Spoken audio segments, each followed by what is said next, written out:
we need to be aware that every time we go online, we are potentially at risk of one of several hundred different types of cybercrimes. And so the idea is, as a parent, if you can understand some of those dangers, then you can better protect your children.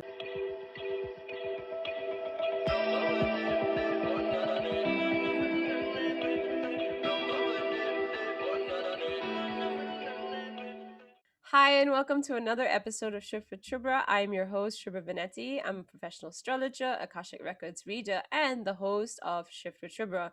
On this podcast, we have conversations that nourish the mind, body, and soul, but we also have a massive aspect towards wellness and health and wellness aspects here. So, on today's episode, we will be speaking with Dr. Anuradha Rao.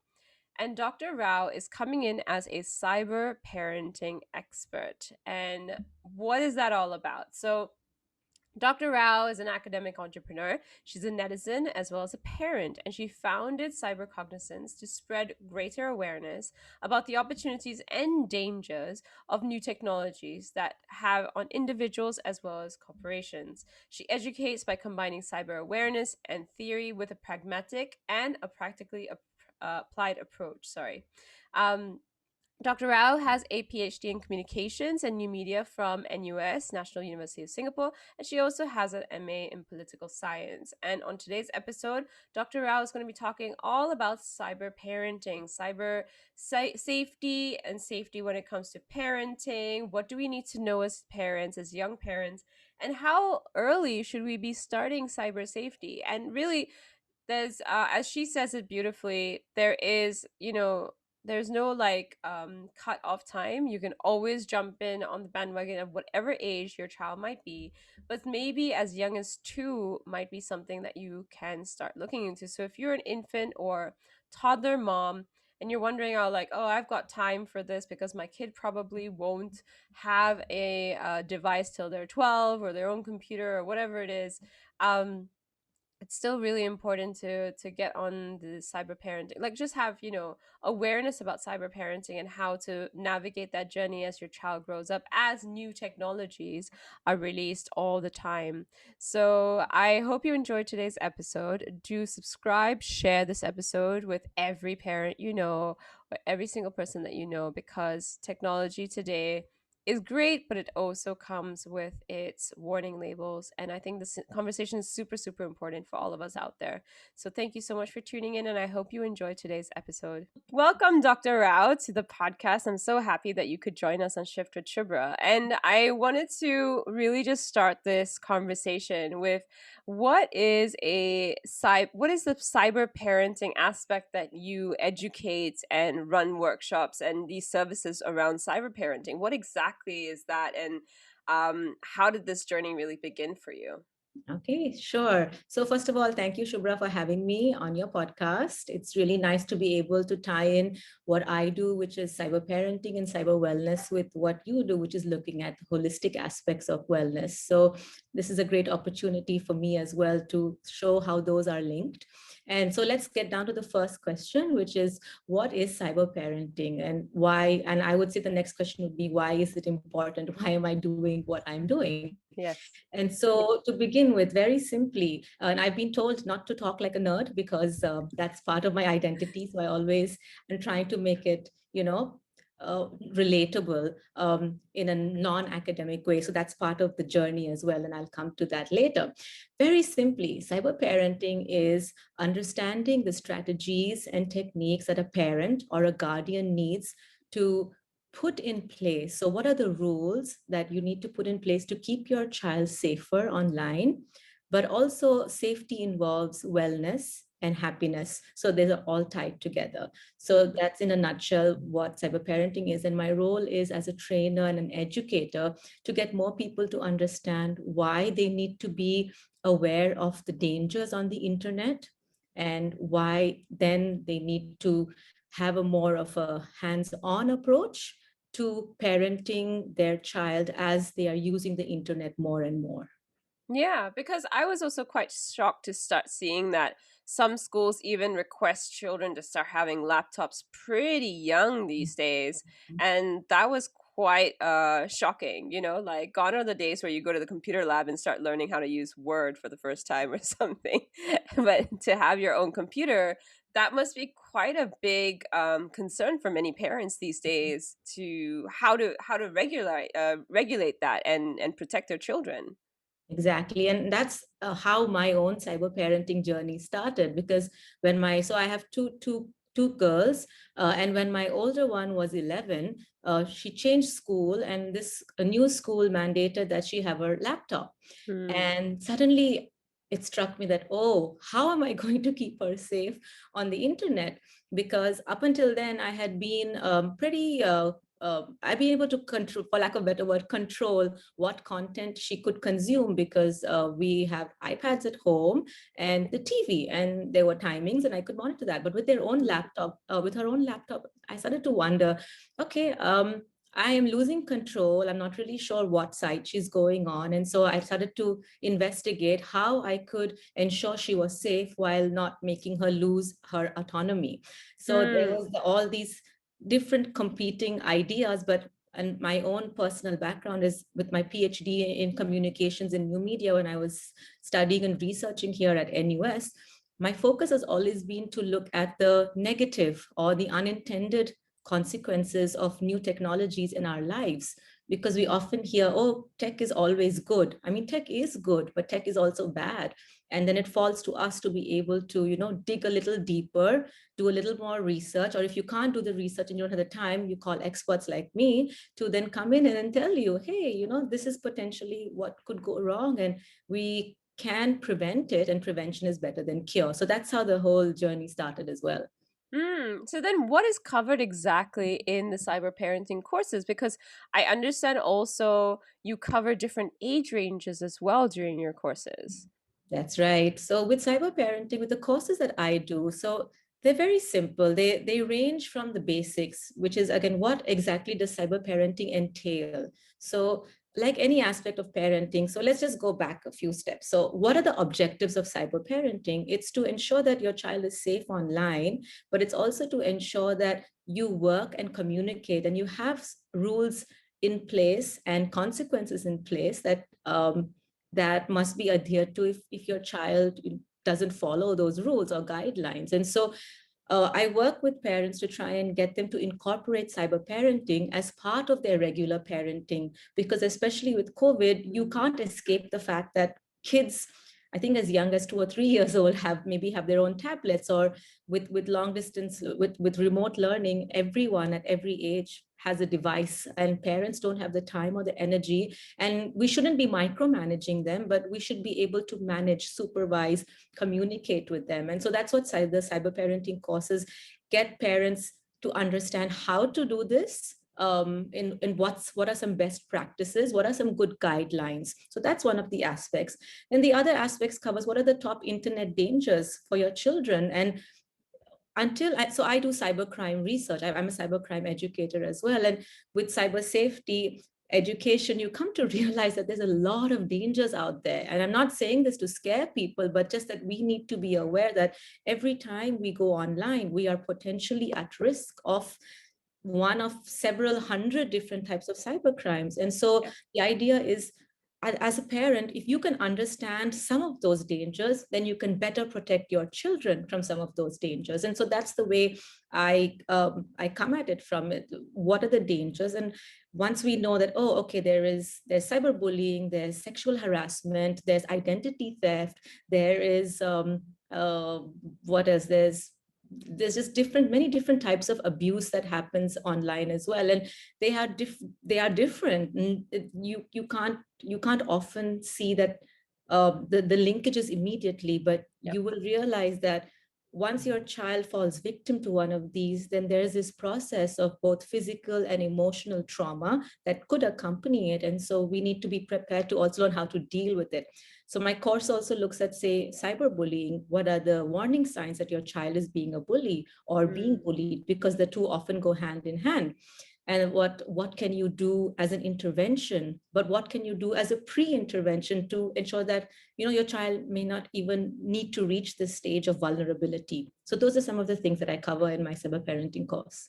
That's amazing because I think that's so important, especially with like things like cyberbullying that's really on the rise ever since, things like Facebook has entered our lives and kids as young as 13 can now go on it and things like that. Like it's just and how mental health has just taken a huge turn of events when it comes to, people being on these social media platforms. I think it's so needed. So are these courses then taught in person? Are they live? Like do you go down there? Are they recorded? What kind of courses and format is it? Right. So just another thing before we move on to that question, Shubhra, is I think you raised a very important point, which Mm, is all about the role of social media in our lives. And a lot mm, of parents don't quite understand this. And so there's a question of, and one of the things I talk about is age appropriateness. So at what age is it appropriate to give a child their own device, for instance? yeah. At what age is it appropriate to put your child on social media? So there's all these different aspects of age and appropriateness that parents often don't know enough to be able to then tell their child, no, let's wait for some time, because there's a lot of peer pressure, and children often uh, peer pressure has always been around. It's nothing new, but in this day and age, it involves these very new apps and access to these apps that have a lot of dangers that the platforms themselves don't often control. So then it falls to us to do that control mechanism, to put in that control mechanism. So yeah, so social media. So in terms of the programs, they can be face to face. Hmm. Again, with it really depends on social distancing norms, and the situation keeps changing. Yeah. But they can be face to face. They are online, and they can be recorded. So I offer, it depends on what a customer or a client really wants to do. So I also have this program called Create Your Own Cyber Peer Group program, which Mm, is where if you have a set of concerned parents and you want to come together, say you're parents of teenagers and these teenagers are friends, and you all want to be on the same page, because peer influence is a strong thing. And so if one set of parents, if a set of parents decide, hey, okay, we all want our kids to be doing this in a better, healthier way, then they can come together, they contact me, and we fix a time and date for me to either come down to wherever they want me to, or to do an online session. And then I give a small presentation, but then I also address their questions one-on-one. So it's a very personalized kind of session that some people prefer, rather than a generic one.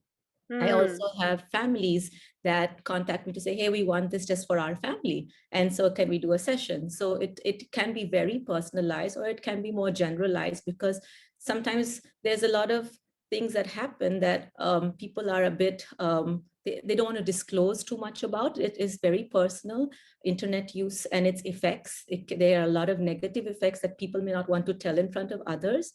And sure. so I'm talking about things like internet addictions, or abuse. And these are things that they would want to talk to an expert behind closed doors. And so that's another kind of service that I provide as well.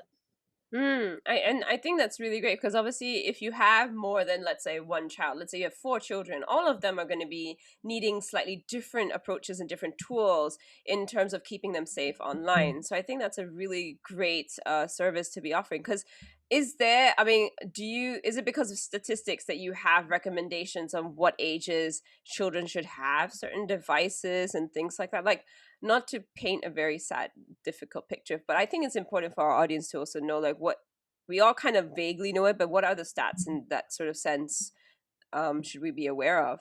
Right, sure. So there are some generally accepted best practices. And of course, they differ from child to child, in the sense that some children are more emotionally mature and they Mm, understand the dangers better. And maybe some parents are able to explain the dangers and enforce them better. But in general, say if you want to give a child a phone, experts suggest that they should be at least 12 years old, mm, because having a phone is one of the key factors that makes internet dangers multiply for children. So the mm, very fact that they own their own device opens them up to greater cyber risk, whether it's yep, bullying or any other type of cybercrime, right? So generally they say 12 years old means you're mature enough to understand how to look after and your own device, and then look after yourself as you access the internet. And then you have legal ages, which is say 13 for social media companies. And I know a lot of children have their own social media accounts before that.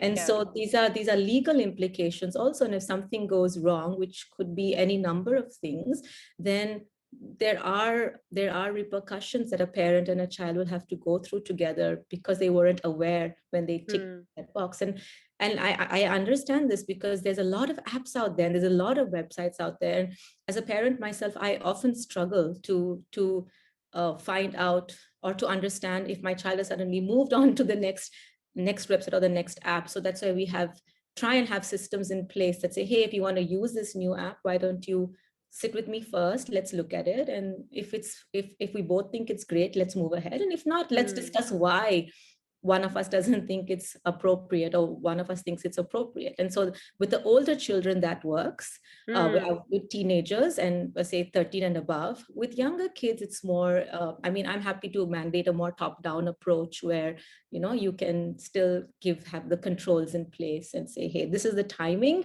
You have this many hours in a day. You shut shop at this time. And it makes things much easier when you do this younger, because then they understand why it's in place, or they see an older sibling. Like my younger one understands all the restrictions or all the parental controls that my older child has, and she understands why it's there. So they kind of mm. grow up normalizing this kind of cyber parenting. Hmm. And I think, do you give also sort of guidelines to parents about what they are possibly like? This is sort of venturing off a little bit, but Mhm. there is this huge thing of like people posting their pictures of their kids online, Mhm. grandparents super excited to Mhm. share about their grandkids and Mhm. their love for them. Do you run courses, or do you have webinars about sort of the potential danger? And I say this because I remember meeting a lawyer on a plane once. Happened to just sit next to her from one place to another in the States, and she I think she defends she's a like, so she's a public defender, or she defends basically the person who's up for the crime. And I was just like, oh, so what's like the worst or the hardest case that you've ever had to deal with? She's worked with like murderers and this and that. And she's like, child pornographers, they're like the absolute, it's like the hardest case for me to ever really work with. She's just like, I refuse for any of my children, any of my grandkids to be up on the internet anywhere, because they are just so vulnerable. And it's just so. And I mean, do you have anything to say like around that topic? Right. That's a very important point, Shubhra. I do mention that as part of cyber parenting guidelines, I do have a section on being a good role model yourself. And so under that, I do highlight what being a good role model means. So some of the things would be, well, one of them would be when you're, say, on a dining table or doing a shared activity, there shouldn't be any devices there at Mm, all, right? So that's one. The other one is, and how much do you want to share about yourself is one thing. How much do you want to share about your children? That's something to also consider. So I do give these as guidelines. I'm also careful. I'd like to highlight what I do, and I don't want to impose or pose judgments, but because every parent is different. yep. But like you said, I do indicate that I would be very wary of posting too much about children. So with my own cyber parenting journey, I did not know this, say, 10 years ago. I know this better now. And so even on my social media feeds, I don't post many pictures of my children. And my parents don't either. And I think that's important, like you said, to get people to understand that. But once you give that information out there, then of course it's everyone can decide what they feel is best for their family. But once they know the dangers, I think it's really about the awareness. Once the awareness sets in that, hey, this could potentially be linked to something else, then that's where there's a impetus for change. Just the Mm, understanding of the consequences has to be better.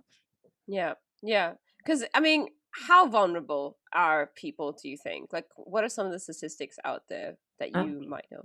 Sure. So I don't have statistics offhand. I do have a lot of it in all my research. But what I can say is that some of the dangers that come from having images too freely available online, and I say this especially for youngsters, so teenagers, young adults, because we're in a social media age that focuses on looks and focuses on selfies and focuses on glamour, right? So then in my own classes, so I teach cybercrime at the Singapore Institute of Technology. And what I tell my students, and these are all young adults, is exactly this, the dangers of well, okay, this is getting very academic, commodifying yourself, which is putting yourself too much out there. Because what are the dangers? One, well, someone can take your photos from the internet, create fake, say, Facebook profile or a Yep. fake LinkedIn profile, and they can ask, then this has happened, right? You ask friends for money, or you ask people to connect you with others, or this can go on and on. They can create fake identities, and then they can try and get into your financial records through different means. So then there's the probability of financial loss. But if you're Mm. looking at sexual abuse incidences as well, the more photos you have out there, and this is horrendous, and I get goosebumps as I'm saying this, but they have a lot of WhatsApp, or even, I'm not saying any, okay, I won't say any particular messaging platform, but different messaging platforms have groups, closed groups, where they circulate images of women, of girls and children, taken from social media, but they also edit it and morph it so that what could have been a regular photo ends up looking like it's semi-nude, or ends up Mm. looking more pornographic. And so that is an actual cybercrime. It is a form of sexual abuse, because you're taking someone's image without their permission and you're circulating it. And when people find out that this has happened to them, it causes them great trauma, because Mm. you are you're vulnerable, you're being revealed in front of groups of hundreds of thousands of people sometimes, in case of pornographic websites that may have your image, and you can't take them down. You can Yeah. hire lawyers. The laws are in place, and sometimes there are no laws to help victims. Sometimes laws are there, but it's like a whack-a-mole. You bring them down from one side, but they spring up somewhere else. So there's going to be that continuing trauma, that your images are out there and people are accessing them in ways that you never intended. Mm. Yeah, and it's such a oh, what's the word? Like it's such a it just feels like such a big juxtaposition, right? Because as we all sort of like, I feel like many of us also as mompreneurs, let's say, we're entering the space and we want to also like do branding for ourselves. So it's a lot of like putting our own images out there, because that's how humans relate to things, is relating by seeing the person's image more so than just reading words anymore. It's such a conundrum, because I'm of the thing of like, I don't want to put myself out there that much, because of these very reasons, that you never know if your identity can be stolen, or if it can be circulated in the wrong way, and people abuse that right, and without my consent of using my images. So I mean, do you have any tips on like what parents can already do for themselves, or maybe even tips for other mompreneurs out there Sure. on how to safeguard themselves? Right, absolutely. That's again a really important point. And one of the things I do cover in my cyber parenting course is basic cyber hygiene. So cyber Mm. hygiene just refers to how you can keep your cyberspace experience clean and safe. So I give cyber hygiene tips as to how you can protect yourself better when you use social media, or so tips like you said, just the idea that putting too much of ourselves out there makes us vulnerable. These are all linked to cyber hygiene, because then they force you to make decisions about keeping yourself as a parent first safer, and then moving on to then keeping your child safer. So with cyber hygiene, it includes things like how to keep your passwords strong, and so that even if you do have, and we all have photos that we take, that we don't want to share with the world, but we take them and we keep them and we want them to be safe, but unfortunately they're not necessarily safe. So again, one of the things that I tell my young female students, and while there are victims of sexual abuse that are male as well, unfortunately they tend to be veering in favor of women and young girls. And so I tell them that look, I understand that, we all want to take photos that we don't want the public to see. So let's then, if we're taking them, be very careful how you're storing them, be very careful how you're sharing them. Are you using encrypted platforms? Are you having strong passwords? So those are the kind of things that I also include, because without a strong cyber hygiene foundation, it just makes it that much easier for us to be vulnerable. Yeah, no, absolutely. So, yes, how to store and stuff. Is there any like one or two tips right now that you can share with parents, for example, on how to just keep their kids safe online? Mm-hmm.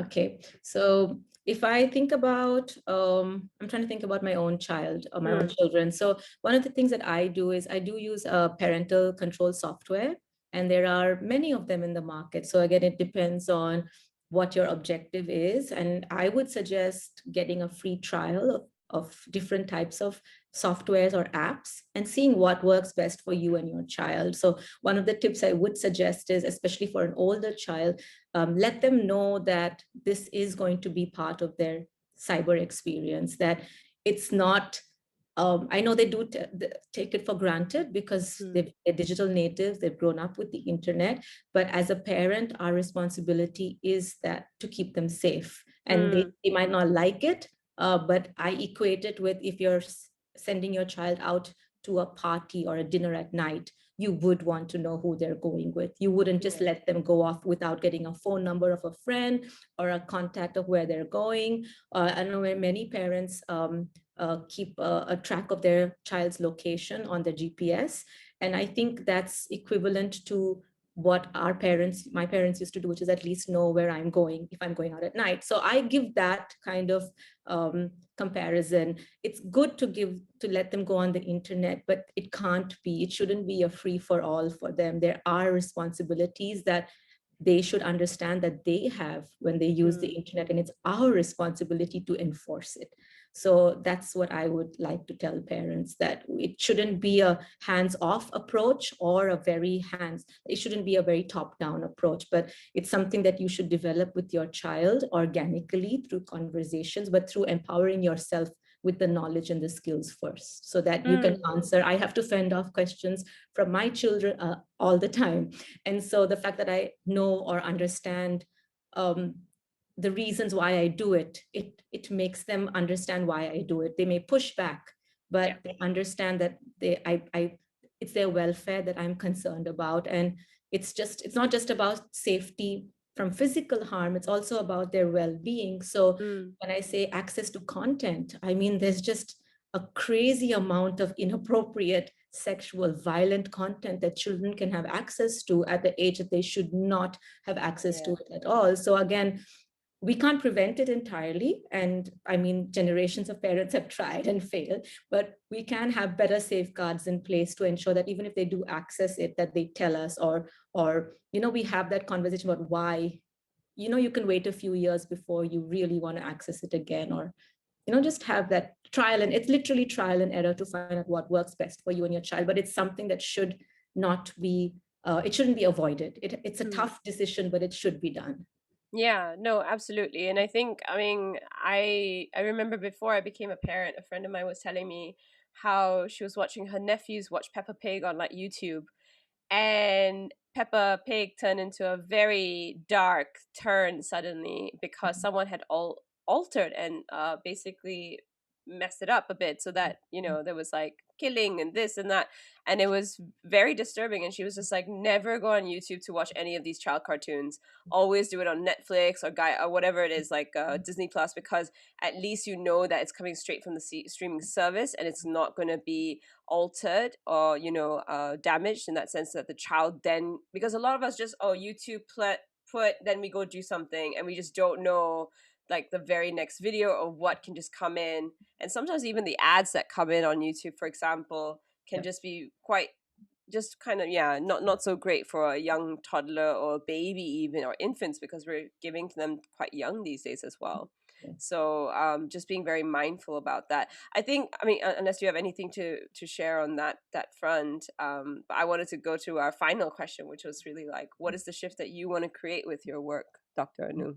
Okay, sure. So I can say a lot of things, right, about the kind of shift that I want to create. So I'm going to focus on one. which is really about getting people to understand that technology is here to stay. Digital tech is going to be an indispensable part of our lives. And we have to understand that with the good comes bad, and we can't close our eyes to the changing nature of technology. We have to try and keep up. It's tough. It's very tough to keep up with tech, but we need to do just a little bit more than perhaps we're doing now. I know that I constantly struggle, so I understand entirely that the struggle is real to keep up with tech. But we can't bury our heads in the sand and say that it's someone else's problem. I understand that governments have a role to play. The tech companies themselves have a role to play, but as individuals, we have a role to play. And it's increasingly going to fall on us to keep our loved ones, whether it's our children, our teenagers, our parents, for people in their 30s and 40s who have parents who are senior citizens. This is another type of cyber parenting. You have to keep your parents safe as well, because they don't know much about internet safety. And so that's like the same things that I teach my children, I'm also telling my parents at the same time. And so it's something that if we want to keep cyberspace safer for everyone, we all have to play a role. And I think the work that I do really stems from the passion to keep cyberspace happier and safer, and let everyone understand that if you want to be a good role model, it begins with you. You want cyberspace safer for your child, it begins with you.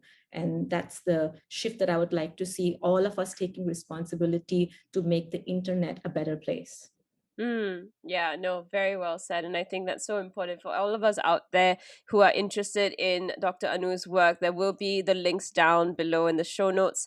And if you ever were interested in some of her webinars or her courses, or you want to host your own peer group in cyber parenting, please definitely get in touch with her. And we are so grateful. Thank you so much, Dr. Anu, for joining us on Shift with Shubhra and educating us about cyber parenting and about, yeah, just cyber welfare basically in general and how important it is. Thanks so much, Shubhra. Thanks for having me on the show. And I hope, I wish you greater success and more power to you with getting more health and wellness in our lives. Thank you. Thank you so much. Thank you, everyone. Thank you.